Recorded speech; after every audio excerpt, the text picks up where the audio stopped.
everybody, it's Mrs. Jones. I am starting a new series on my channel, which is From Research to Practice.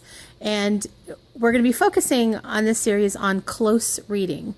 Close reading is something that as a team we are trying to work on improving and take all the research that's been done on close reading and actually put it into practice in our classrooms and really create something that is effective and useful for educators. So I thought I'd share this with you. And although I'm sharing it on my channel, these are not all my ideas. This is definitely a team approach. So I'm going to break this into a bunch of shorter videos. And this first video is going to be about selecting text. We have found as a team that the reason that close reading educators often say it doesn't work for them is because they're not picking amazing text.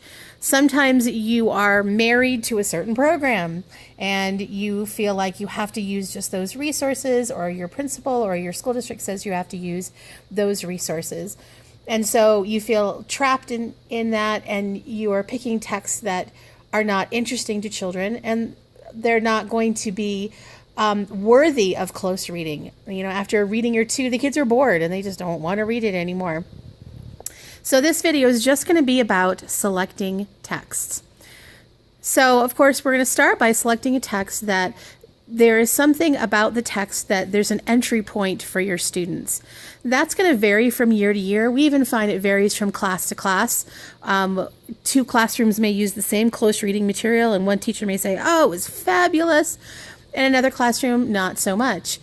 Recently, my fellow teacher next door, her kids really got into the Gettysburg Address, which happens to be in our Wonders reading series. I tried the same text, and my kids just didn't have an entry point. They didn't really like it. They were bored out of their minds. And so you really have to be careful and selective. So one of the things we're doing as a team is building up a library of close reading texts so that we can have a whole bunch to choose from. So each year we might be doing it slightly differently. Next, let's talk about the length of the passage. Now, this is really going to freak some people out, and it certainly freaked me out originally. I've kind of come around to it, but at first it can be really daunting. We have found the length of the text is also really, really important. A really great close reading text has lots of interesting stuff. It has great vocabulary. It has interesting ideas. The way they're put together can be a bit of a challenge. And because of that, the text itself has to be extremely short. We have found in 3rd and 4th grade that ideal length is about 1 page. 1 8.5 11 sheet of paper. And that's the other thing. We do make copies of our text because we want students annotating right on the text. And again, you may freak out at this too. Again, if you are being required to use a certain reading series, and maybe you're really limited on the number of copies you can make because the feeling is, well, we have our anthology books, or we have these resources, or we have online resources, and you should be using those. Keep in mind that when we're picking a text for close reading, we read one text for an entire week. So we're literally making one copy for every child, obviously, for the entire week. We're not doing a close read every day or even every other day.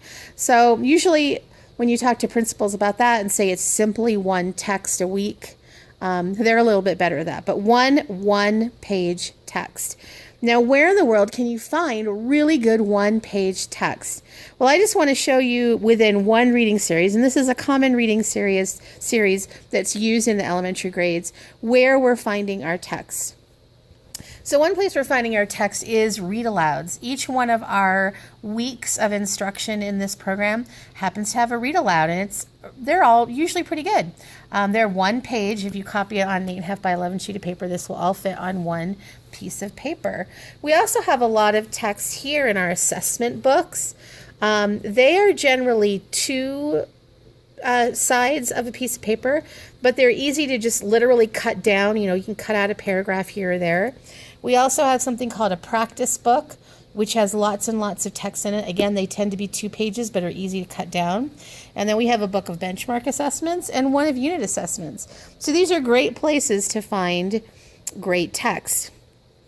Now, if you have an anthology like this one that has stories that are multi-page, you might think, well, my goodness, I can't use any of these texts. And actually, you can. This is a great example of a text that would be easy to shorten up. It's called Delivering Justice, WW Law and the Fight for Civil Rights. You'll notice that each section, it's kind of like a mini story. It tells you where you are, and sometimes it gives you a date. So what we've done is we've just copied maybe a couple of pages and literally cut them up and fit a couple of these, or maybe 3 of them if they're short, on a piece of paper.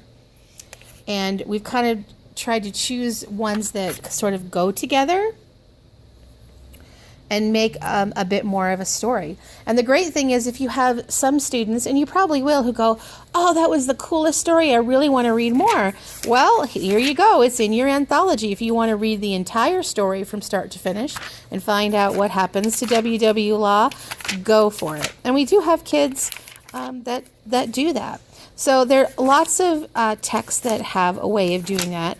And by the way, if you are using the Wonder series, sorry, the Gettysburg Address, whoops, is right there. This is where our teacher, my teacher neighbor, took this particular text from. Another really good text is this one. If you're using the Wonder series, it's got a series of like faux newspaper articles, and then in letter form we have the dog writing about the same event but from a different point of view. And again, each section, you could have this and this on one piece of paper, or you might double-side it just so you get a little more of the pictures. And we do sometimes go on to a second page. We find kids are better at that with fiction than they are with nonfiction. They can read a little bit more. And sometimes you need a little bit more in fiction to really get a whole story going on. There are also other great things if you don't have this particular reading series, or your reading series is not like that.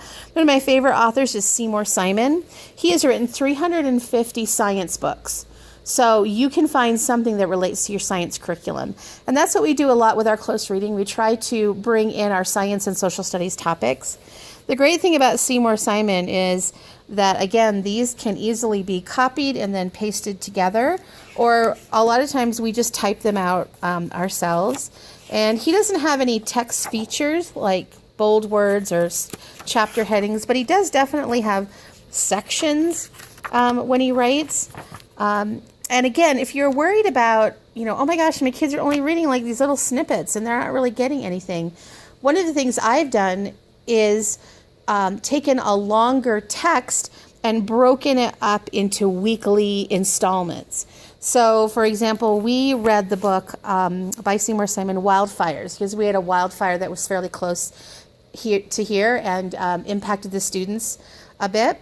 And so I took the book Wildfires and I broke it up into 3 one-week chunks. So for 3 weeks, we read out of the same book. Now, I cut out kind of the unimportant parts or parts that I didn't feel the students could relate to. They didn't read the entire book, but they did read most of it over 3 weeks. Another great source is these Kids Discover magazines. And again, you would use just one sheet of paper. They are really dense with vocabulary and interesting words, and of course they have great visuals if you want your students to kind of key into their visuals. So science is a great place to start. And then social studies. This is a book that's very similar that way. I could definitely take one page and have a lot of information on that one page. So even though it seems kind of daunting at first to get texts that are only one side of one piece of paper, it really is possible if you do a little bit of creative stuff and you're willing to maybe spend some time typing out some things. One of the things we've noticed is we can't just make copies of the pages, because sometimes, like even a page like this, it's going to come out darker on the copy machine. And so we end up having to type it out. But we take turns doing that, and we don't ever have to do a whole lot of it ourselves. So I hope this has given you some ideas of what length of text, what kinds of text, and where you can find those texts. I will try to put a link in the description once I make my other videos to the next video in the series of putting research into practice in your classroom. The next one on close reading will be on what our day 1 looks like, our Mondays. Thanks for tuning in today to TFN. Ta-ta for now.